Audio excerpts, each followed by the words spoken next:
Hi hello അസ്സലാമു അലൈക്കും.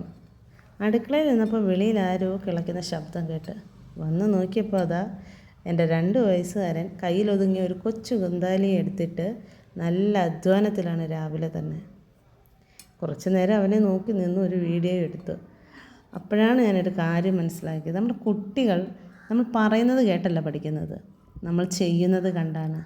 അവരെ സ്ക്രീൻ ടൈമിൽ നിന്ന് മാറ്റാൻ ഫോൺ വെക്ക് എന്ന് 10 തവണ പറയുന്നതിലും എത്രയോ നല്ലതാണ് ഇതുപോലെ നമ്മൾ നമ്മുടെ വീട്ടിൽ ചെയ്യുന്ന ഓരോ ജോലിയിലും, നമ്മുടെ പറമ്പിൽ നടക്കുന്ന കാര്യങ്ങളിലും, നമ്മുടെ വീട്ടിൽ വളരുന്ന ജീവജാലങ്ങളിലുമൊക്കെ അതിൻ്റെ എല്ലാ ജോലിയിലും അവരെയും കൂടെ ഒരു പാർട്ട്ണറായിട്ട് കൂടെ കൂട്ടിയാൽ അവരും ആ ഒരു ഓളത്തിലങ്ങ് വരും. അപ്പോൾ അവർ സ്ക്രീൻ ടൈമിനെ പറ്റി മറന്നേ പോവും. ഇവിടെ ഒരുത്തനെ രാവിലെ നേരം വെളുത്താൽ മുറ്റത്തിറങ്ങിയാൽ രാത്രിയായാലേ വീട്ടിനകത്ത് കയറത്തുള്ളൂ. TV ഇട്ട് കൊടുത്താൽ അല്പനേരം അതിൻ്റെ മുന്നിലിരിക്കും, പിന്നെ അവിടെ കാണൂല. പിന്നെ വല്ല മണ്ണുമാന്തിയും കൊണ്ട് അവിടെയൊക്കെ ഇങ്ങനെ നടക്കും, അല്ലെങ്കിൽ ഇങ്ങനെ കോഴികളുടെ പുറകിലൊക്കെ നടക്കും.